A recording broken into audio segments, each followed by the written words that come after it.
Hello friends, দেখো আজকে একটা রেসিপি তোমাদের সাথে শেয়ার করছি। সেটা হলো সসেজ চিজ সামোসা বা সিঙ্গারা। হ্যাঁ, চিজ আর সসেজ দিয়ে সিঙ্গারা বানাচ্ছি। তো তার জন্য আমি যে ইনগ্রেডিয়েন্টসগুলো লাগছে সেগুলো আমি কিভাবে তৈরি করছি সেটা তোমাদের সাথে শেয়ার করছি। তো সবার প্রথমে আমি একটা পেঁয়াজকে কুচি কুচি করে কেটে নেব।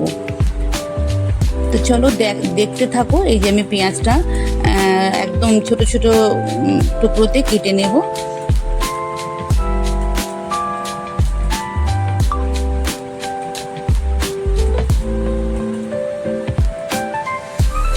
খুবই সহজ, একদম যে ভীষণ অনেক কিছু ইনগ্রেডিয়েন্টস লাগে এমনটা একদমই নয়। খুব ইজি এবং খুব তাড়াতাড়ি খুব সুন্দর একটা টিফিন বলো, হ্যাঁ টিফিনই এটা সন্ধ্যের সময় সন্ধ্যের স্ন্যাক্স হিসাবে খুবই ভালো। তো আর খেতেও খুব সুস্বাদু হয়। দেখো শুধু লাগলো পেঁয়াজ কুচি। আচ্ছা, এবার আমি দেখো এই সসেসগুলোকে একটা টিফিন বক্সে রেখে দিয়েছি, যাতে করে একটা গায়ে একটা লেগে থাকে। তো একটুখানি আগে বার করে রেখেছিলাম যাতে ছেড়ে যায়। তো এটা ডিপে রাখতে হয়, তো ডিপে না রাখলে অসুবিধা হয়ে যায়, নষ্ট খারাপ হতে থাকে।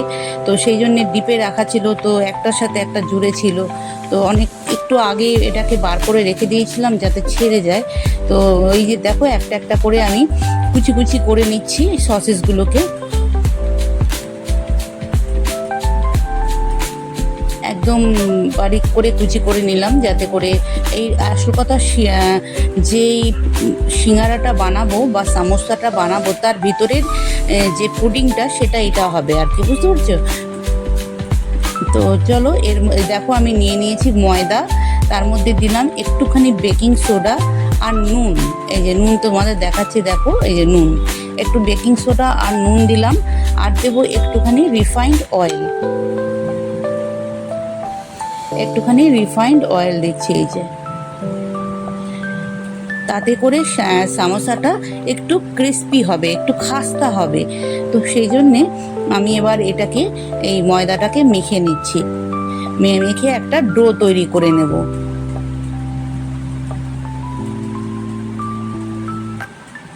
আর এই ময়দার জলটা হালকা উষ্ণ গরম হলে বেশি ভালো হয়। আমিও হালকা উষ্ণ গরম করেই নিয়েছি জলটা, একটু একটু করে জল দিয়ে, যেমন আমরা ময়দার ডো বানাই ঠিক সেইভাবে বানিয়ে তারপরে আমরা সামোসাটা বানাবো।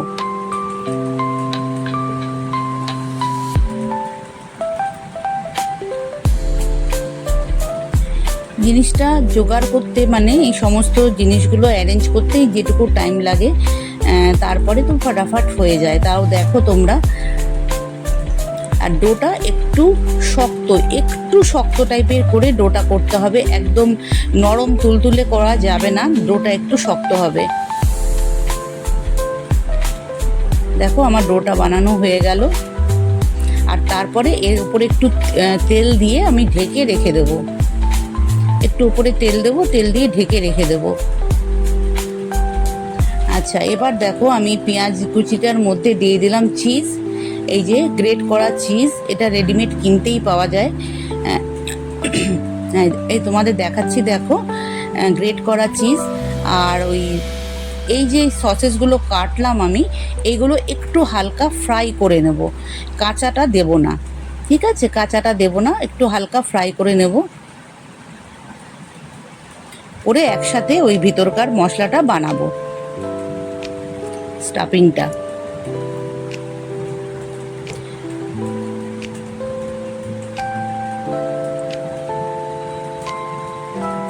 হয়ে গেছে দেখো।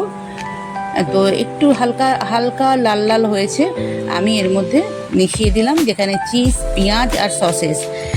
ঠিক আছে, এবার এখানে দেব একটুখানি ব্ল্যাক পেপার পাউডার আর একটু সল্ট, অল্প সল্ট দেবো। এই যে ব্ল্যাক পেপার তোমাদের দেখাচ্ছি, দেখো ওই ব্ল্যাক পেপারটা মিশিয়ে দিলাম।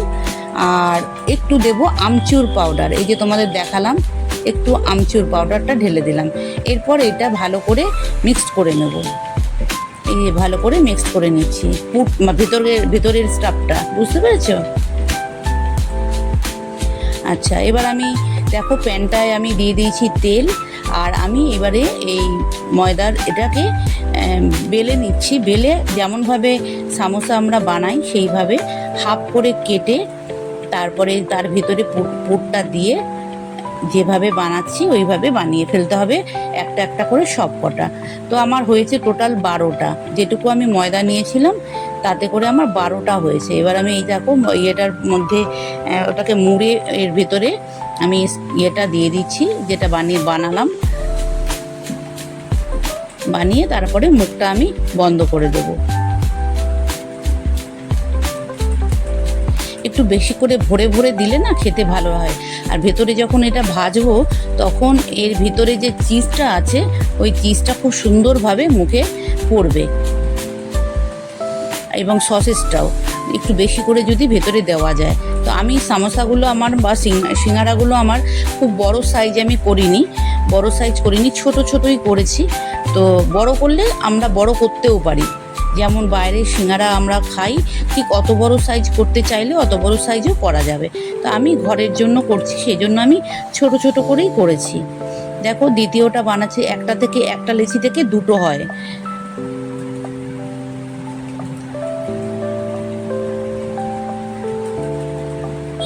এই যে পুরটা আমি ভরে ফেলছি, একদম ঠেসে ঠেসে পুরটা ভরছি। আর লাস্টে যেটা বানিয়েছি একদম লাস্টে পুরটা একটু বেশি হয়ে গেছিলো, আর সেইটা আমার বন্ধ করতে বেশ অসুবিধা হয়েছে। মানে একটুখানি আর বেঁচে ছিল কিন্তু আর ময়দা ছিল না, তো সেই জন্য ওইটাকেই আমি ঠেসে ঠেসে ভরতে গিয়ে ফেটে যাচ্ছিলো। তো ওকে অনেক কায়দা করে ওকে লাস্টে আমি ম্যানেজ করেছি। মানে আর একটা হয়ে যেত, ছোট আর একটা হতো, বাট ময়দাটা ছিল না। টোটাল 12টা হয়েছে। দেখো আমি একটা একটা করে সব বানিয়ে ফেললাম, এই যে দেখো। হ্যাঁ, এবার আমি একটা বাটিতে নিয়েছি একটা ডিম নিয়েছি, এই ডিমটাকে ভালো করে ফেটিয়ে নিলাম। আর আমি এইটাতে নেব, দেখো যে ব্রেড ক্রাম্ব থাকে না, সেই ব্রেডের যে বিস্কুটের গুঁড়ো যেটা থাকে সেইটা।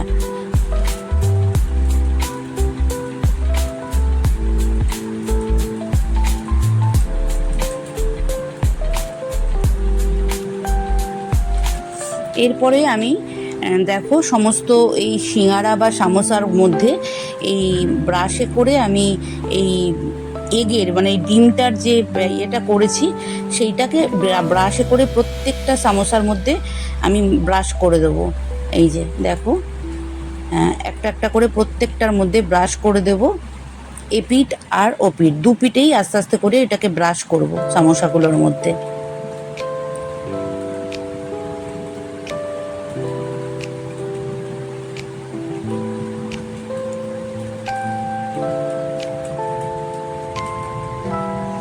এবার আমি উল্টে দেবো, এই দেখো উল্টে দিচ্ছি, উল্টে প্রত্যেকটার মধ্যে উল্টে উল্টে আবার ওই দিকটাও করে দেব।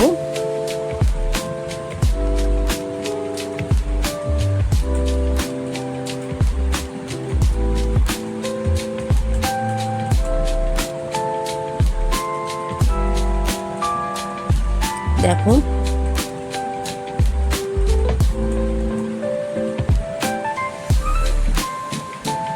হয়ে গেল সব কটার মধ্যে। এই যে এইটা যে তোমাদের বললাম না একটু আগে যে একটার মধ্যে আমার অসুবিধা হয়েছে, দেখো বিস্কুটের গুঁড়োটা দিয়ে আমি ওই মুখটাকে বন্ধ করার চেষ্টা করছি। এটার মধ্যে বেশি মানে যেই ইয়েটা তৈরি করেছি আমি, স্টাফটা তৈরি করেছি, সেই স্টাফটা বেশি হয়ে গেছে, তো সেই জন্যে ওটা ফেটে যাচ্ছিল। তো ওখানে আমি একটুখানি ডিম আর একটুখানি এই বিস্কুটের গুঁড়োটা দিয়ে ওটাকে বন্ধ করার চেষ্টা করলাম। তা যাই হোক দুপিটেই আমার হয়ে গেছে দেখো। এরপর আমি এইটা বিস্কুটের গুঁড়োটা উপর থেকে দুপিটেই ওটাকে ভালো করে ছড়িয়ে দেবো আর কি। এটা ওটার মধ্যে ডিপ করেও মানে ওই এগের যে ব্যাটারটা ওটার মধ্যে ডিপ করে আবার বিস্কুটের গুঁড়োতেও করা যায়, বাট আমি এইভাবে করলাম, এইভাবে আমার সুবিধে হলো।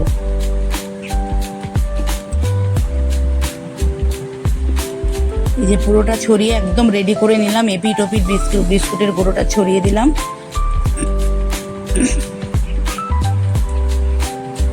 ব্যাস হয়ে গেল রেডি দেখো। এরপর আমি একটা একটা করে এটাকে ডিপ ফ্রাই করে নেব। আর একটু তেলটা গরম হলে তারপরে আঁচটা একদম, ফ্লেমটা একদম কমিয়ে দিতে হবে, যাতে করে ভেতর থেকে খুব ক্রিস্পি হয় জিনিসটা। আর একদম হাই আছে ভাজা যাবে না, কারণ এটা পুড়ে গেলে বা বেশি লাল হয়ে গেলে দেখতেও ভালো লাগবে না, সেই জন্যে। কিন্তু ভেতরটা ভালোভাবে কুক হবে সেই রকমভাবে আমাদের এই ফ্লেমটাকে দিতে হবে। প্রথমে হাই করে তেলটাকে একদম গরম করে নিতে হবে, তারপরে আমরা যখন এই সমোসাগুলো ছাড়বো তখন একদম লো করে দিতে হবে।